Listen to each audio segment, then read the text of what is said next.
Good afternoon, everyone. My name is M. Cooper. I'm going to be leading the webinar today.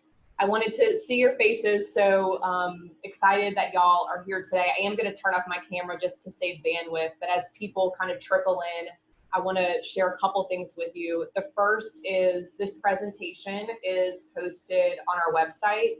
I put a link to the Accelerate page in the chat, so you can access it straight from there. You can also access it by clicking Teaching and Learning on the Louisiana Believes website, and it's the first item on the page, Accelerate. The second thing is, if you all have questions throughout the presentation, feel free to type them in the chat, and I'll check during a couple stopping points to get through those items. And we're going to go ahead and get started. So thank you all so much for joining. We are so excited to share with you our tutoring strategy that we released on Monday.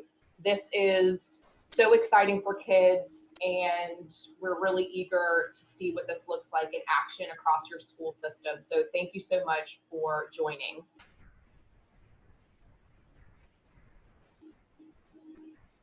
I want to give you a quick overview before we really dive into the components of the strategy. So as you all know, COVID has exacerbated the existing problem of unfinished learning.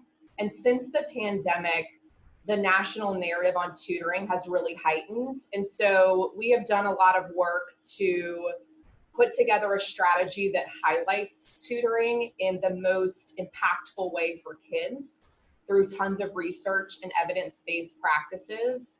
And we believe that in order to combat unfinished learning, we must provide equal access, effective tutoring for our students. This should be done at scale across school systems and really be the priority for increasing student achievement. Accelerate is aligned to the approach we've actually rolled out over the past several years in our academic strategy. So high quality curriculum, our content leader and intervention content leader programs, and school support institutes. What Accelerate does is really brings that approach into the context of tutoring.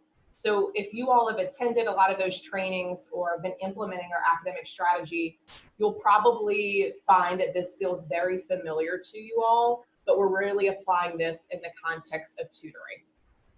So equal access is really the key to this strategy. So typically you see tutoring for certain groups of students or families. So you may have families who are able to afford private tutoring, and so you have those students who receive services. And then you also may see schools or groups of schools or students that are targeted for additional opportunities for tutoring. And so what happens there is it's not equal access for every student.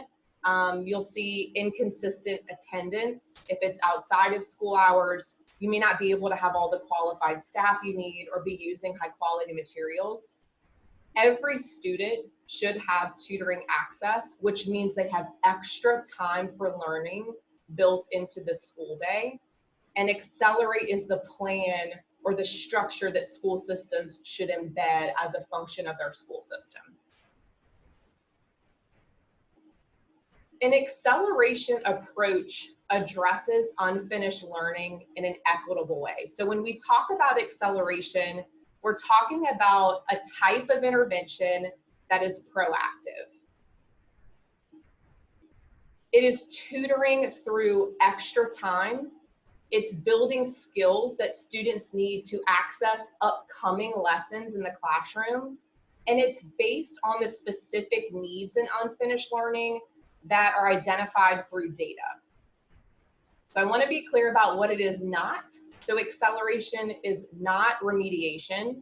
Remediation is deficit-based. It's teaching skills in isolation. It's not connected to current learning. And so typically when we think of remediation, we're thinking about teachers that did this, years ago when they would play catch up at the beginning of the school year, and they would teach previous grade level skills that kids missed by taking a few weeks in August to do that. So that is not what we are saying here with acceleration. That is remediation practices that are not effective.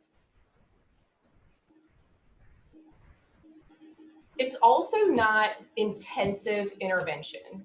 So while teachers could use the materials for one type of intervention, it is not the entirety of what a student may need to address their individual plans. So the things you see here are things that are ineffective and potentially detrimental to children. We do not want to see this in acceleration, and is not the approach that we're taking. We're taking what's on the left, which is proactive, the type of intervention, it's extra time, and it's really related to the upcoming learning that kids need to access during their lessons.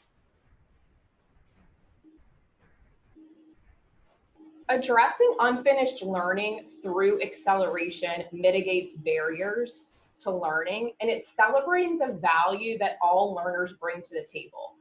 Instead of focusing on deficits, which perpetuates inequities and leads to lowering expectations for students, we have to think as teachers that student supports are opportunities to build upon.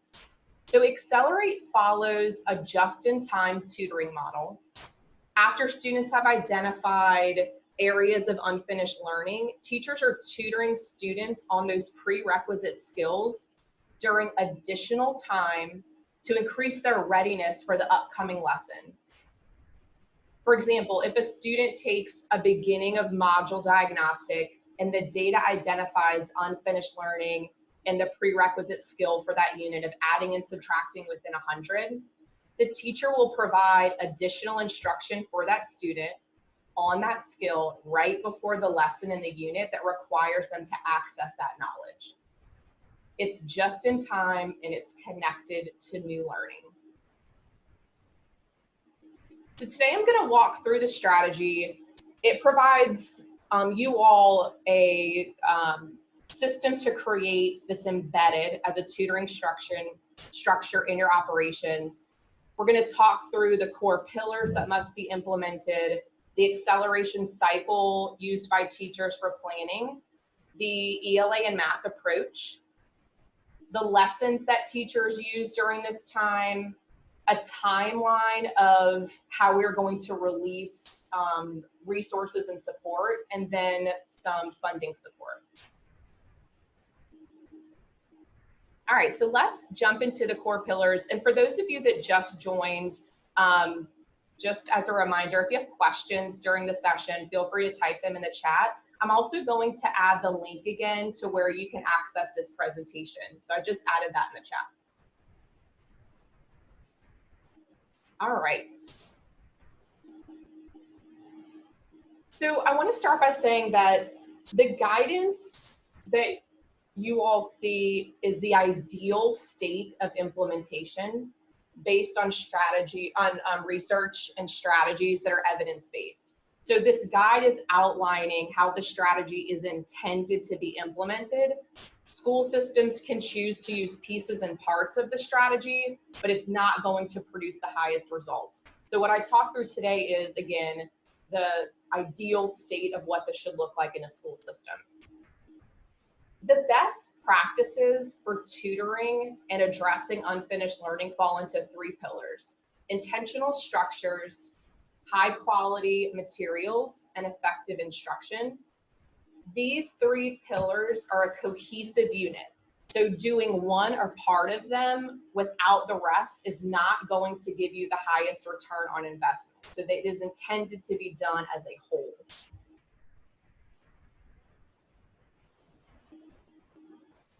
The first pillar, intentional structures, has three practices that must exist within a school that focuses on rethinking school schedules. So the first one is access is equal. So every student has an additional block of time during the school day for tutoring. A school-wide tutoring strategy is producing an environment of continuous improvement in learning. So moving away from tutoring being only for certain groups of students. It's having time as part of the master schedule, which ensures that tutoring actually happens, and it's keeping kids in core instruction. So this is built into the master schedule. So we have schools that do things like this already. They may have a 30-minute or hour block during the day where kids get extra time based on what they need. So some schools may call it win time, whatever is needed. And so some schools do this time block as a whole school, and some do it by grade level, which kind of helps with staffing and the amount of groups that have to happen at a time. So this can look differently across schools. The second one is core instruction is sacred. So this is definitely not new to you all. Students must remain with their peers in core instruction. And core instruction is ELA math and science and social studies. These subjects build that academic knowledge and vocabulary and boost comprehension. So we want to make sure that they are remaining in core instruction, and the tutoring is an additional time block. The last practice here is that extra time is high dosage. Students should meet at least 3 times a week for at least 30 minutes per session for this to have the most impact. We are going to be adding additional guidance next month that will support you all in how to tackle staffing and scheduling internal structures. So be on the lookout for that. We'll also have a webinar that will walk through it as well, but that will come next month.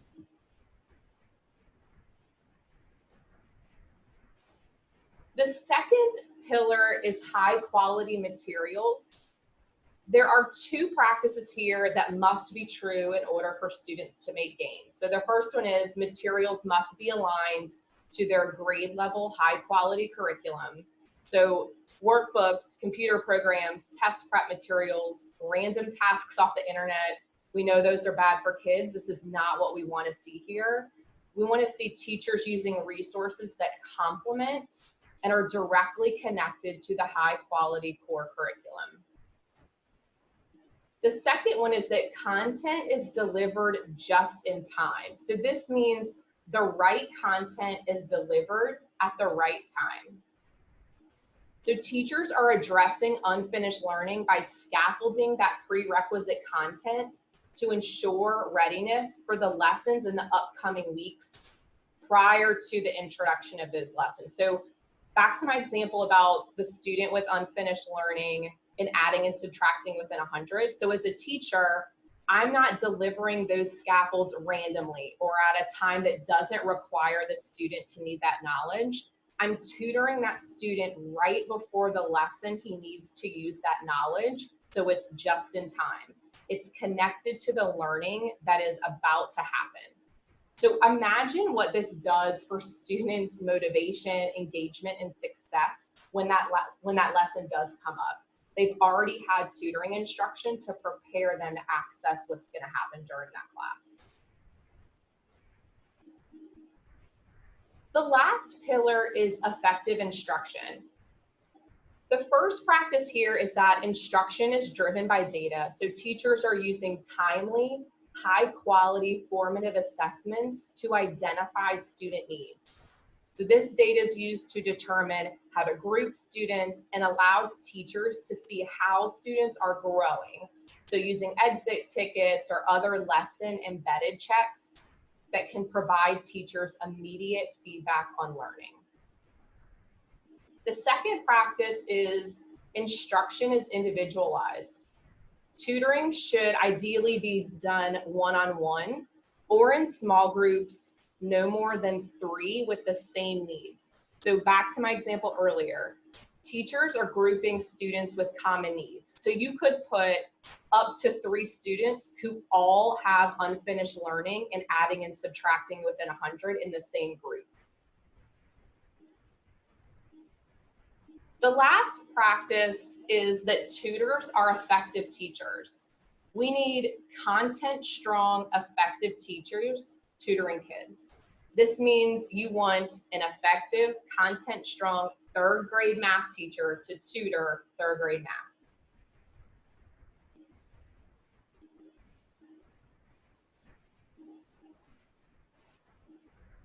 All right, before I jump into the acceleration cycle, I'm gonna add that link again because I know we've had quite a few people ask for it again and that have jumped on. So I'm adding the link to the Accelerate website, and this is where this presentation is accessible, and it will also be where we post the recording of this presentation as well. All right, so let's jump into the acceleration cycle. This cycle in the strategy is 4 steps continuously used in planning for how to address unfinished learning. So teachers are diagnosing, planning, delivering, and monitoring. When teachers diagnose unfinished learning, they're administering a high-quality curriculum-embedded diagnostic that provides the data for teachers to identify those prerequisite skills needed for that unit. With that data, they're going to plan for the timing and content for acceleration. So they will use the Accelerate ELA and Math resources. Then they're going to deliver the just-in-time curriculum-aligned support. And then they're going to monitor progress and adjust supports based on what they see in student work. So I'm going to walk you through what this looks like in math and ELA. So let's talk about math. In math, to diagnose, we're administering a high-quality curriculum-embedded diagnostic, such as the LEAP 360 diagnostic or interims, high-quality curriculum unit or module pre-assessments, maybe some collected student work, or you might be using Louisiana's Eureka acceleration tool. The data sources shouldn't be limited to multiple choice sources and should include work that is evidence of their thinking and understanding at a moment in time before that lesson set. So for example, the LEAP 360 diagnostic data should be reviewed, but it shouldn't be the only source of information to support the need for tutoring on a prerequisite skill months into the school year. It's really a cue to screen for readiness later in the year. Then when we're planning in math, we're planning for the timing and content for that acceleration support. So during your common planning, you're discussing when and with which students the acceleration supports are needed. So you're going to be analyzing the data from the diagnostics and the samples of student work, and you're going to plan tutoring sessions that are tailored to student needs using those resources from the math acceleration lessons. And then when you're delivering just-in-time supports that are aligned to the high-quality curriculum.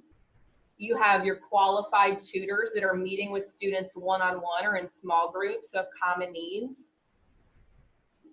And you're delivering the just-in-time mini lessons and activities so that students can access the most immediate, directly connected grade level content that they need. And then when you're monitoring, you're using daily student work from tasks that are embedded in the curriculum, or even student work from that tutoring session. And then what you learn about that student's understanding will give them very timely data to further diagnose whatever additional supports are needed.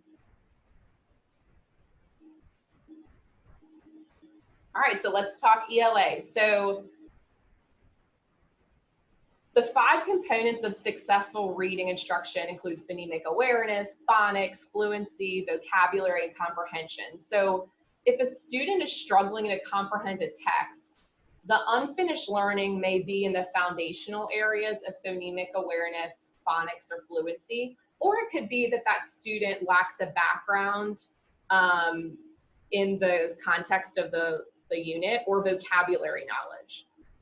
So to diagnose an ELA, we're administering a high-quality embedded diagnostic for pre-K2 foundations. So it might be your literacy screeners that you already administer. It could be high-quality curriculum or unit pre-assessments.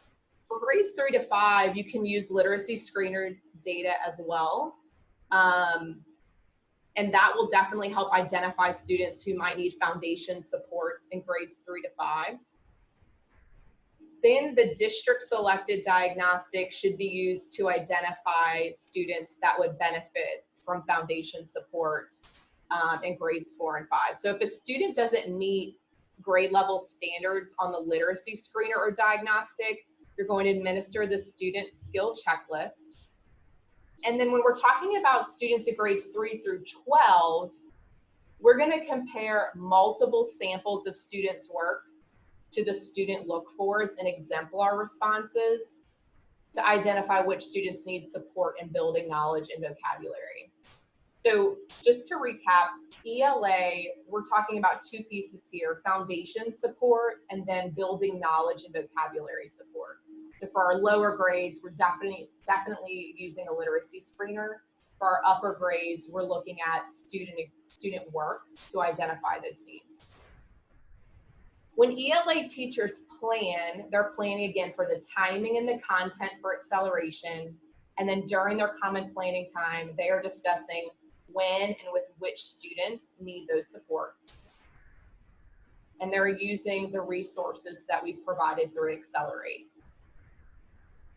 When they're delivering the just-in-time supports, so it's aligned to high-quality curriculum.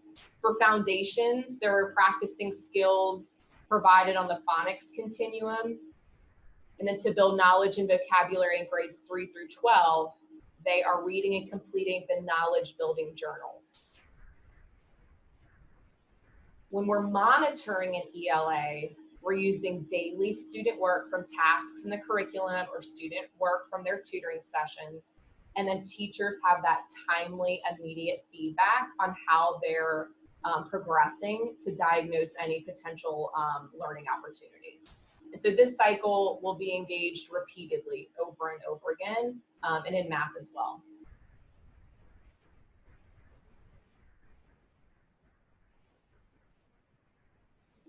All right, I have two questions that have come in. So before we jump to the next section, the first one is the session being recorded so that other people from their school system who weren't able to attend today can hear it? The answer is yes, and it will be posted on that Accelerate page that I sent in the chat. So underneath where you can access the presentation, it'll be a recording of this as well.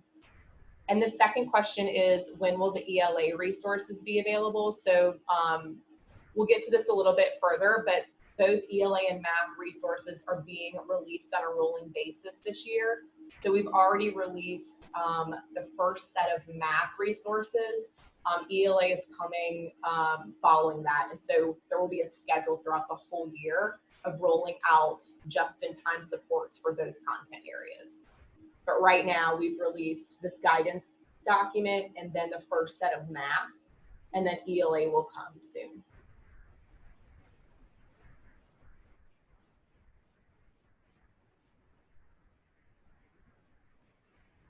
All right, so let's talk about the ELA and math approach. So in order to address unfinished learning on ELA for pre-K through second grade, the focus is on foundation. So teachers are supporting students in concepts of print, phonological awareness, phonics, vocabulary development, syntax, and fluency in that logical and transparent progression.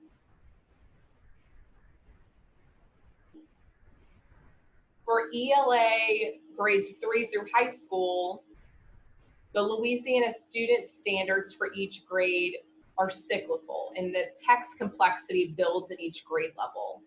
And we know that there's undisputed evidence that shows that the key factor in reading comprehension isn't mastering a bunch of strategies. It's how much you know about the topic, which is the student's background knowledge. So the focus here is on building knowledge, vocabulary, or foundational skills in grades 3 to 5. So younger grades, again, foundations focused. Upper grades is building background knowledge and vocabulary. For math, for pre-K through high school, the coherence in our math standards is an explicit pathway to understand the development of student mathematical understanding. And so the approach in math is scaffolding prerequisite conceptual understanding, again, in a timely manner, so it's just in time, so that the connections are made to the current grade level and the content that they are about to learn. So it is very explicit.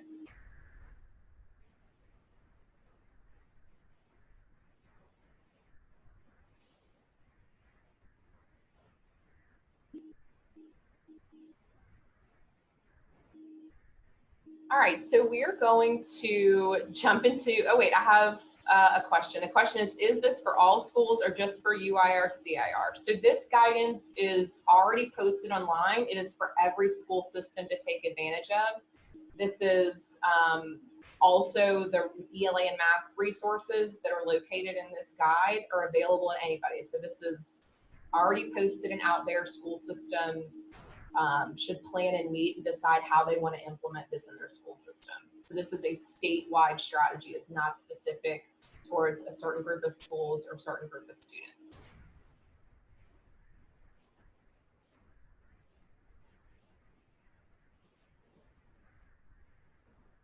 All right, so the math and ELA tutoring lessons that are released this calendar year will be done on a rolling basis. The Accelerate lessons were developed by our teacher leader advisors across the state, and they are aligned to the scope and sequence for grades pre-K2 foundations, 3 through high school ELA guidebooks, 6 to 8 illustrative math, and then K high school for Eureka math. We are going to release a webinar both for ELA and math, specifically on the resources. And so this is a great opportunity for not only you as school system level leaders, but the tutors for ELA and math to dive into the resource documents, how to use them, how to access them, when to use them. So this is really good for the people doing the tutoring. And so those webinars are going to be pre-recorded and released on the days that you see on the screen.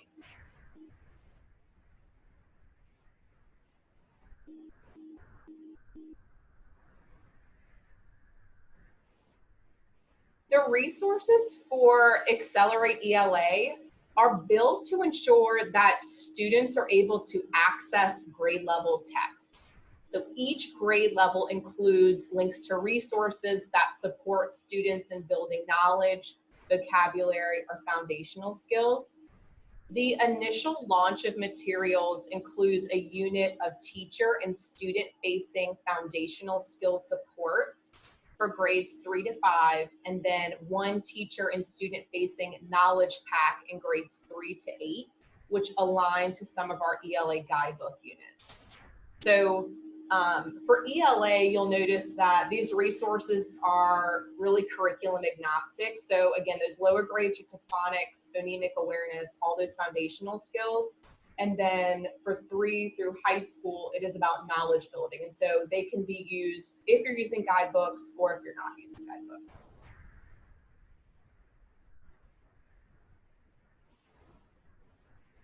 The foundational skills materials should be used to work individually with students based on their placement through that formative assessment or the screener results. So teachers are using that data to then determine which foundational skills students need to work on. The knowledge pack materials should be used to build student knowledge and vocabulary ahead of reading complex texts from their upcoming guidebook unit. And those knowledge packs align to the topics and themes in the guidebooks, or they just, again, build general content knowledge. So you can use them if you're using guidebooks or not.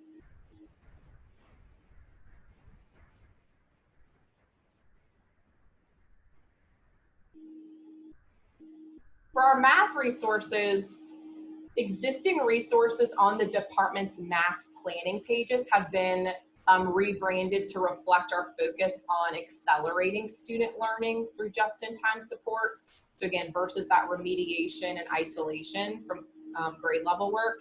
So the grade level remediation guides and Eureka remediation tools have been updated. So there now are acceleration guides and Eureka acceleration tools, and those can be used along with student work samples and other data to diagnose the areas of unfinished learning and then help plan for the tutoring opportunities. So once a student's needs have been identified, tutors can use the math resources provided to plan and deliver the supports. The first phase of materials is available now, and it includes ready-to-use resources designed to align to Eureka, and then for grade 6 to 8 illustrative math.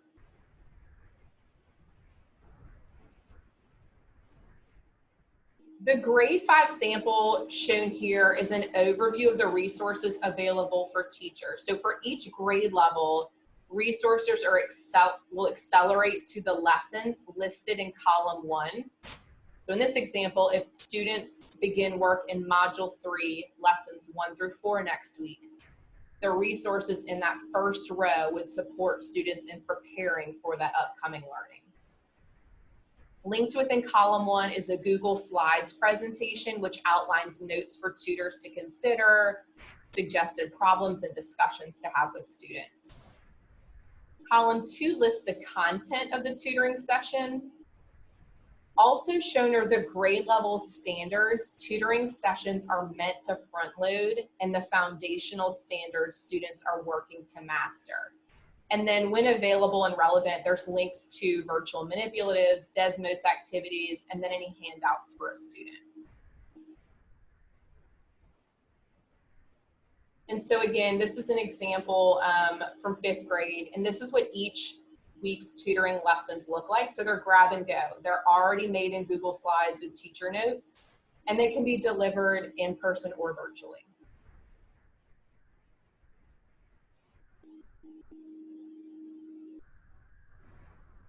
All right, we've got a few questions that have come in, so let me get to those.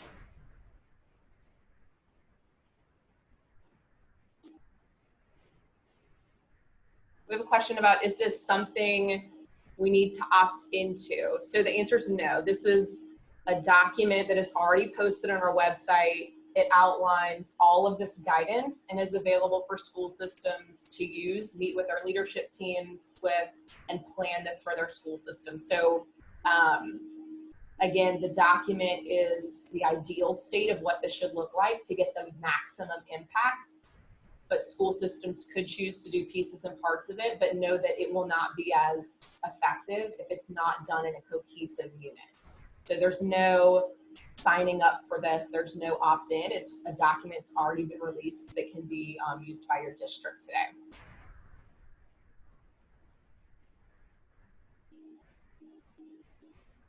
Question about the resources and alignment. So yes, they are absolutely aligned to our standards. For ELA, they are in earlier grades connected to foundational skills. Upper grades, it's about building knowledge. If you're using guidebooks, it is aligned to most of our guidebook units, but if you're not using guidebooks, those materials can still be used. And then for math, it is aligned to Eureka for all grades. And then in 6 through 8, it is also aligned to illustrative math.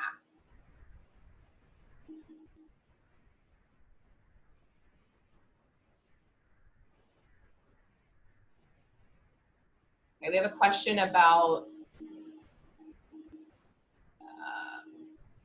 if we do a tutoring block, do we also need a remediation block? So the answer is no. So remediation is not effective.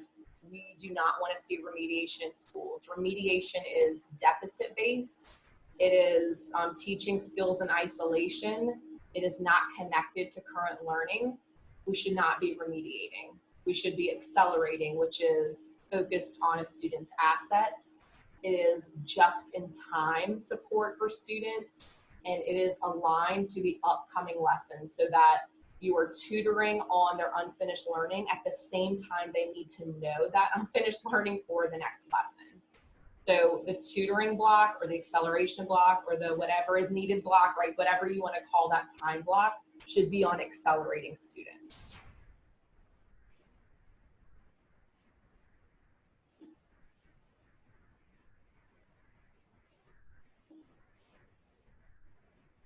We have a question about more intensive intervention. So acceleration is not an intensive intervention.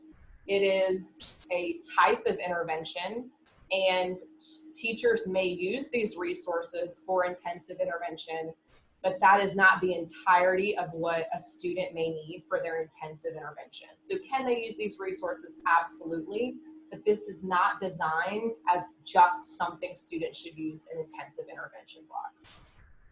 So whatever is in that student's plan, in their intervention plan, whatever that student needs is most likely more than what is provided in acceleration. So that should be followed for sure.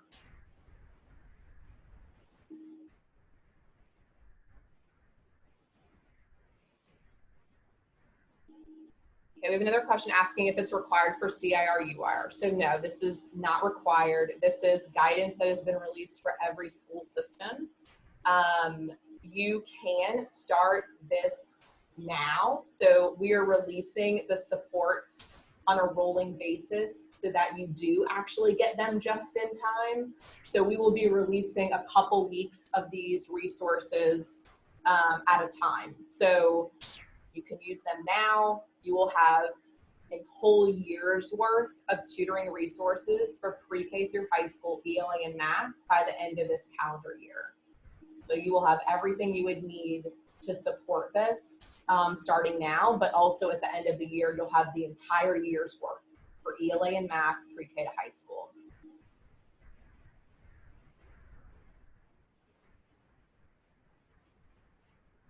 Okay, and then there's a couple questions about funding, which we're about to get to. So I'm going to hold those questions and see if I answer them when we get there. And if not, I'll go back to those.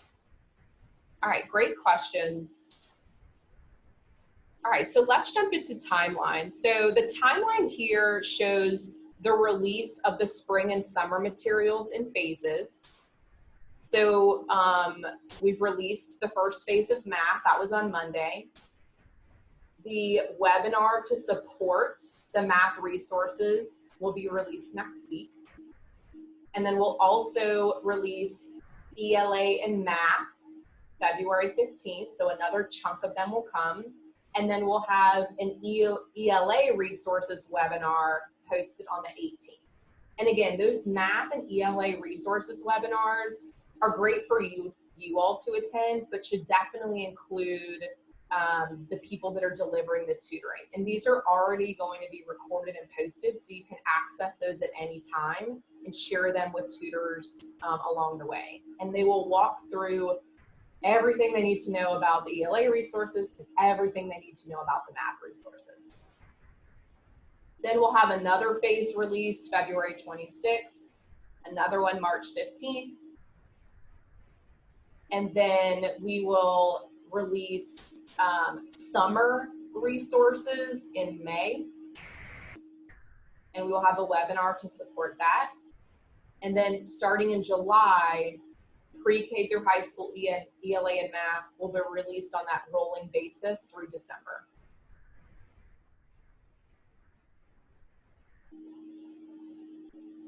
And I'll also add here, within the Accelerate guidance, there's a section that shares that these resources can be what is used during your summer learning program for tutoring.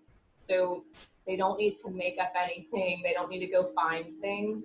We will have ELA and math tutoring resources for summer release so that you can embed that academic tutoring within your summer learning program.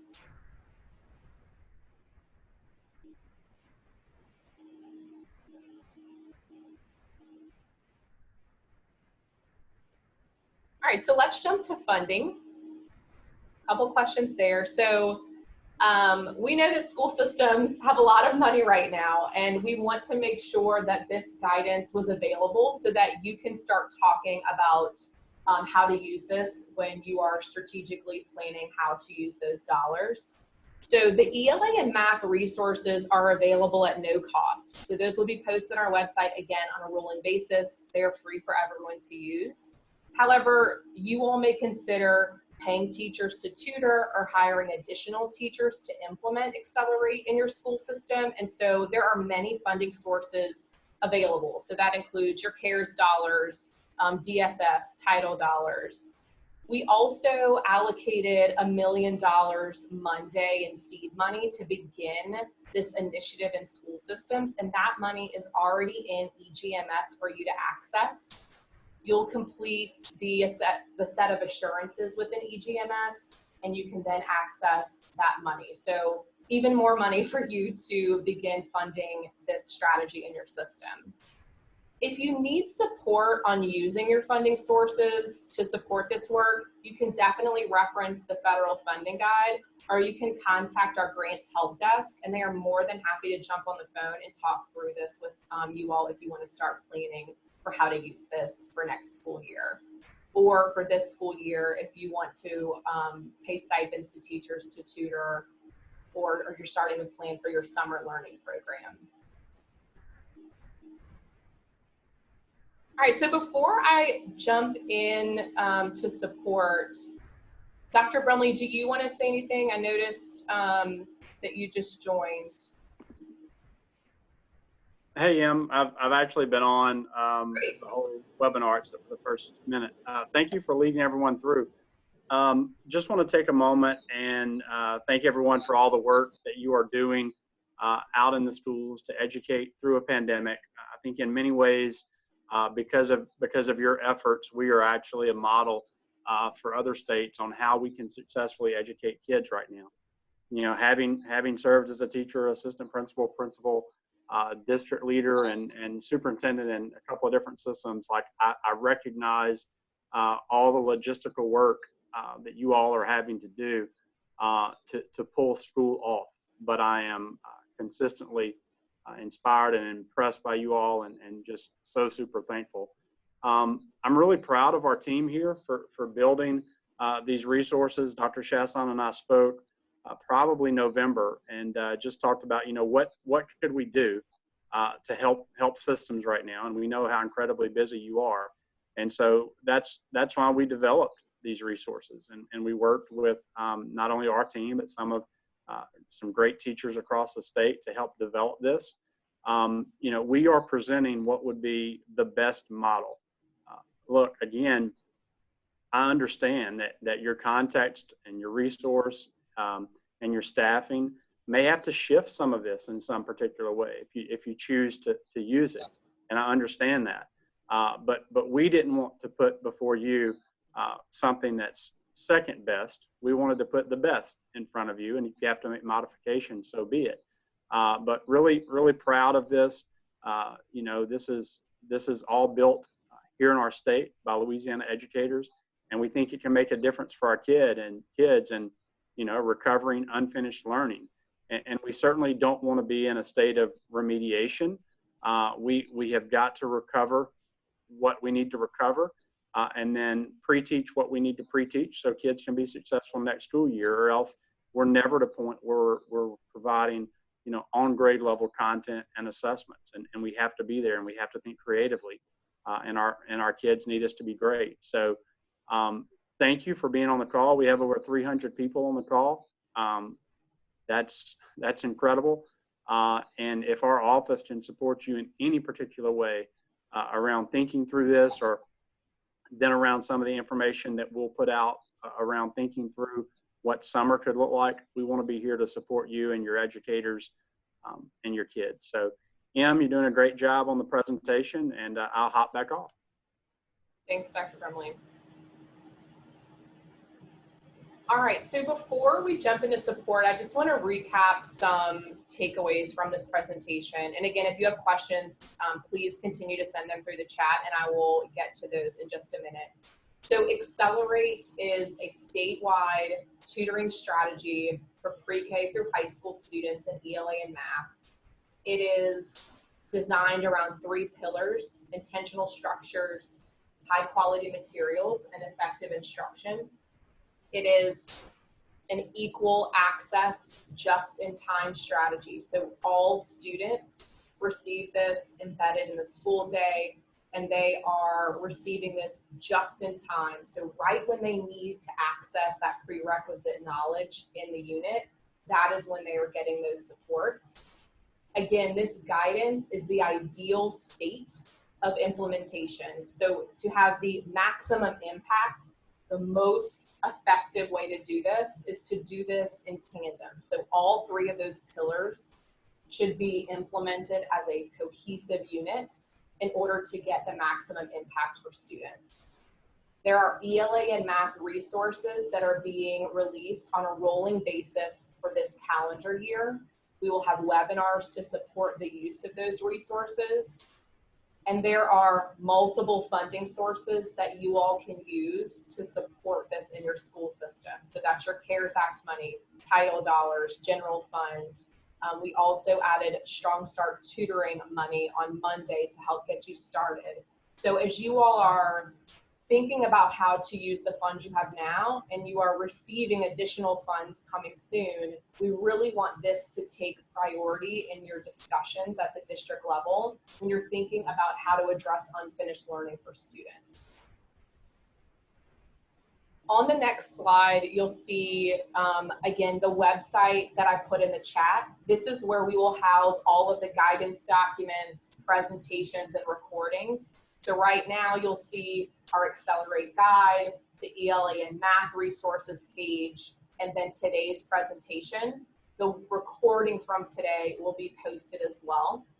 I also wanted to bring your attention to an Addressing Unfinished Learning series that we are starting this month. So if you have CIR schools, those leadership teams are already attending this, and this is for our School Support Institute Addressing Unfinished Learning series. But the materials from these sessions are going to be posted. And so if you want extra resources for your school leaders or for your system leaders about addressing unfinished learning, this is definitely a great place to go. And we'll definitely add this on future webinars and in the newsletter when this becomes available. But wanted to just let you know there's even more resources around addressing unfinished learning.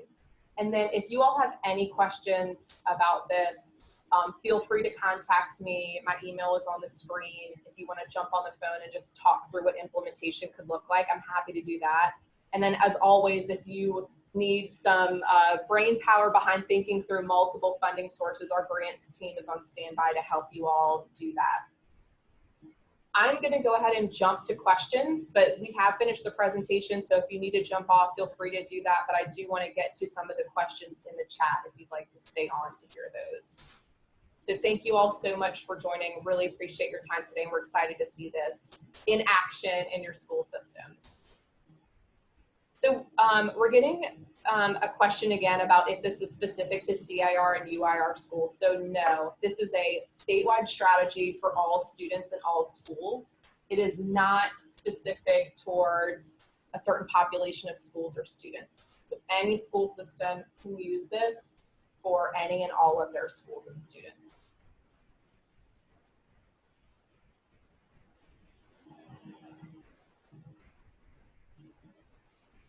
There's another question about that Strong Start tutoring allocation that was dropped on Monday. So on Monday in EGMS, there was some seed money that we provided. It's called Strong Start Tutoring. It is within your Strong Start application in EGMS, and that is just some starter money for this initiative. You all also have additional funding sources to use. Particularly CARES dollars, and the next round of money that's coming is specifically addressing or has an item for addressing unfinished learning. And so this is definitely a great way to dedicate some of those dollars. But the Strong Start tutoring money is already in EGMS. It was there on Monday. It's in your Strong Start application, and it's called Strong Start Tutoring.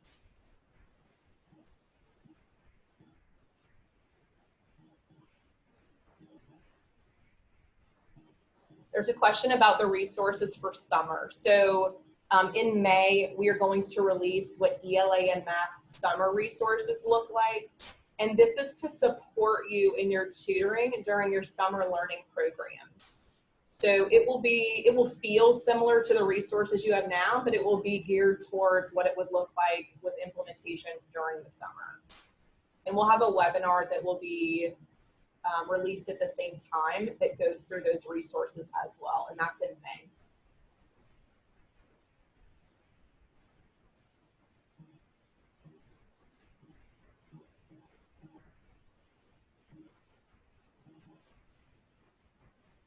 We have a question about using funds to pay for transportation for students. So yes, there are funding sources that allow you to use money for transportation for students for during the summer. So if you need to pick kids up to come to summer learning programs and bring them home, and if you're choosing to do this after school, that could be another way that you might need transportation. So for buses to run after hours. So there are funding sources that can support that.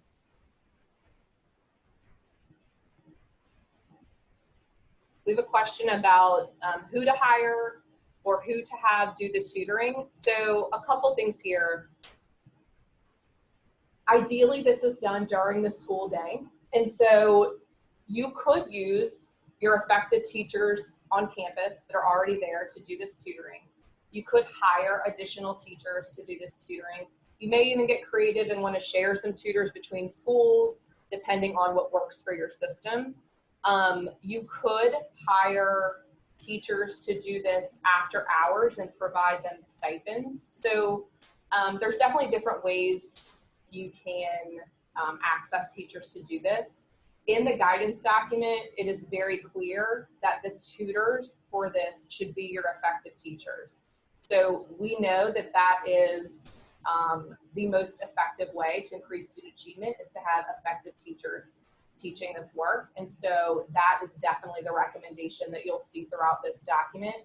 It is research-based, and hands down, you should have effective teachers tutoring students in unfinished learning.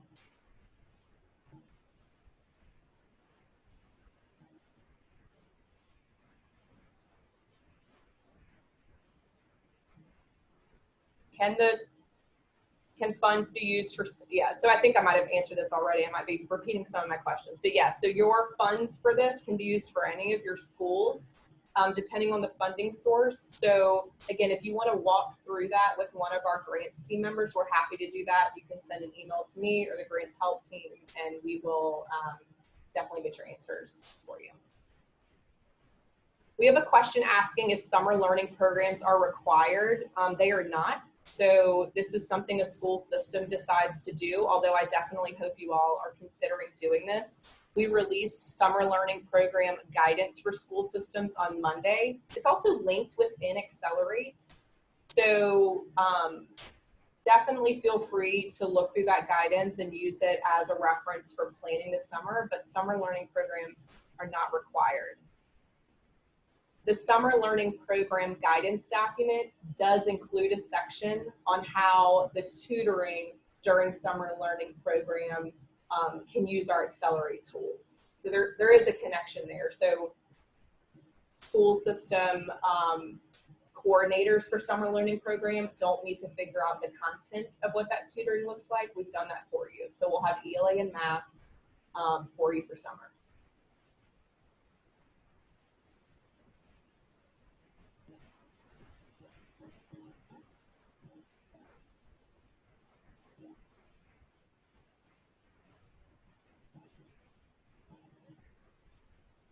Question about the federal funding guide. So yes, the link there, it's the same document you all use when completing Super App, but it just walks through each federal funding source. So that would be a great start for you as you're planning.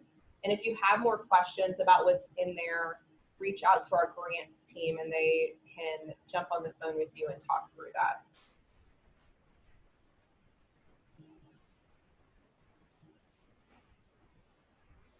We have a couple people asking about their approach to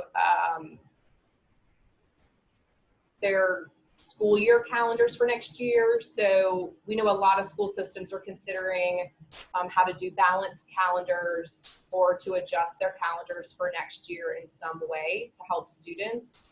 And so these resources are going to be released on that timeline that I mentioned, and they will always be weeks before the tutor needs to do that with the student. So it doesn't matter what schedule you're using, you will always have those materials in advance.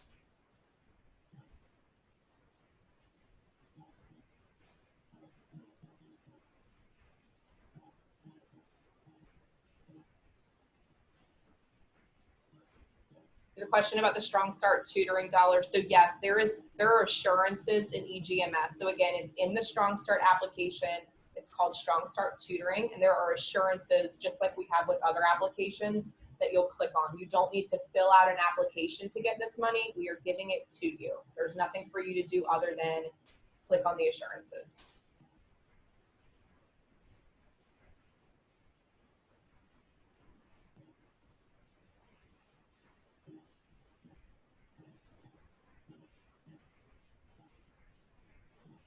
We have a couple of people asking about really specific questions about equitable services. Definitely reach out to our grants help desk to walk you through that.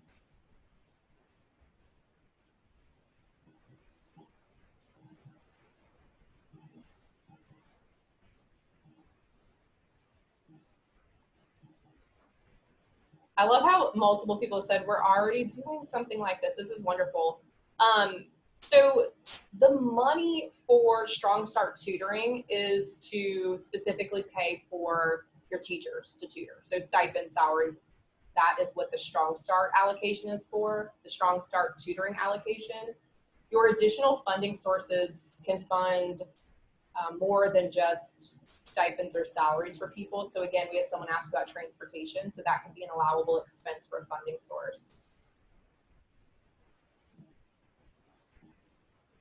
We're also, again, asking about if instructional coaches or interventionists at school can do this. So yes, I actually hope that your interventionists use this. So if you have schools that have a dedicated interventionist or an instructional coach, they should be using this if they're tutoring students. You want them to use this. This is going to be directly aligned. It's high quality. It's just in time. So those coaches or interventionists or those that you have as extra teachers that are effective, they can use these materials, absolutely.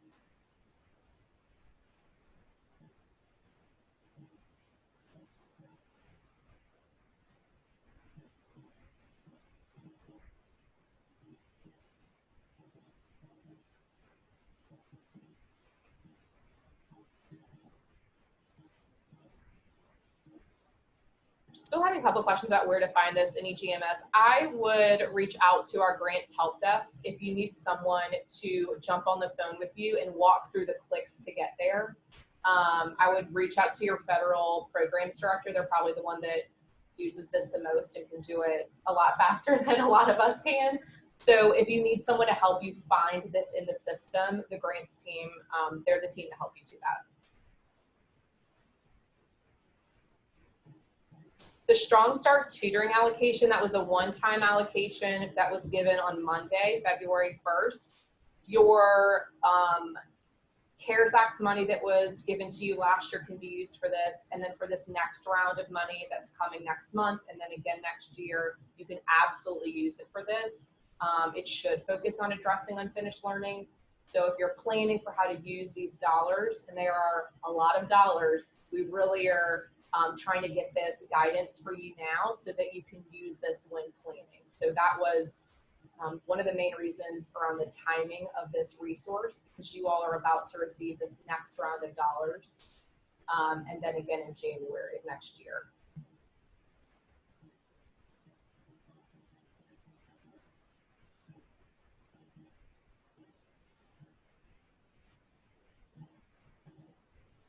We have a question about the staffing and scheduling guidance. So next month, we'll be adding additional guidance in the staffing and scheduling piece in there. And so it will give samples of what this could look like.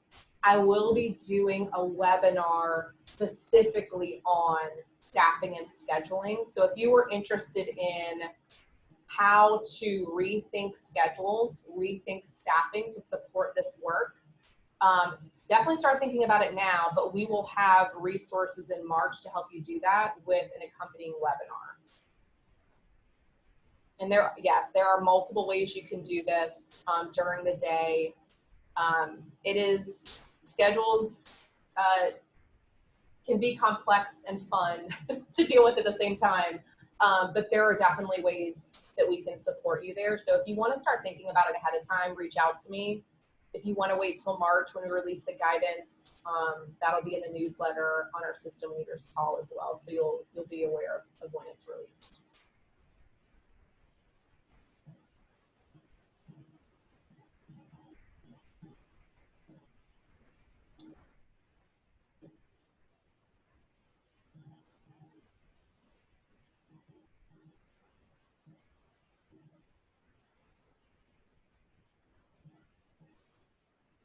Question asking about stipends for teachers to do tutoring after school this spring. Absolutely.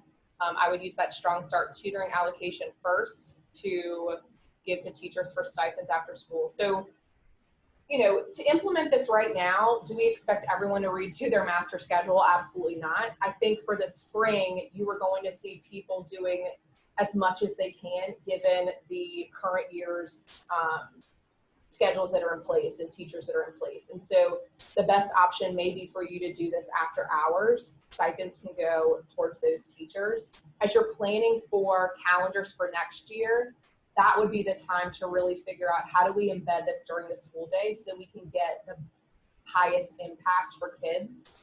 So next year thinking, so when August rolls around, how are we making sure we have a tutoring block embedded in our schedule?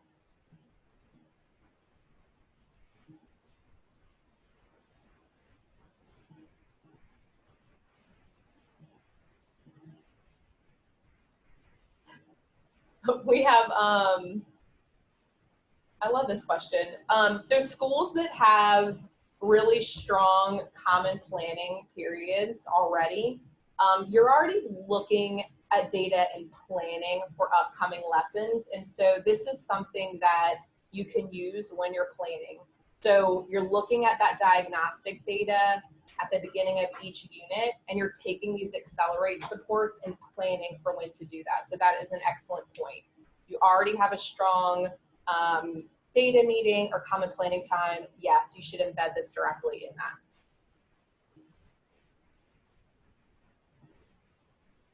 Yes, DSS funds can be used to implement this program.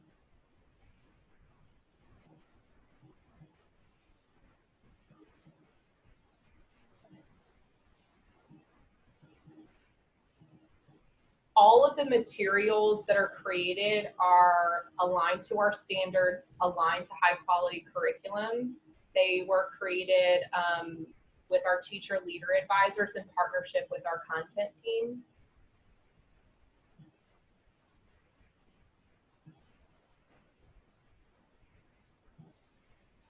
For math, as a reminder, the scope and sequence for these resources follows Eureka. And then in grades 6 through 8, we also have illustrative math. For the ELA resources, the pre-K through 2 is focused on foundations.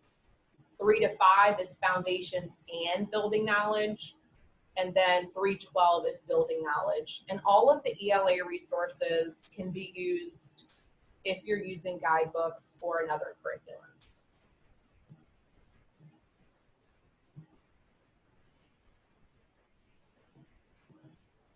Yes, if you are using these resources already, gold star for being 4 days into this and using it.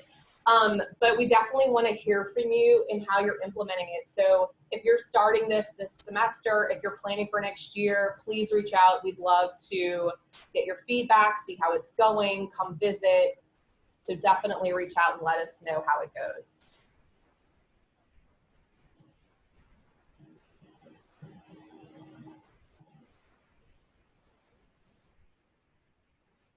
School systems should use the policy they have around teacher stipends to determine how much to pay your effective teachers after school.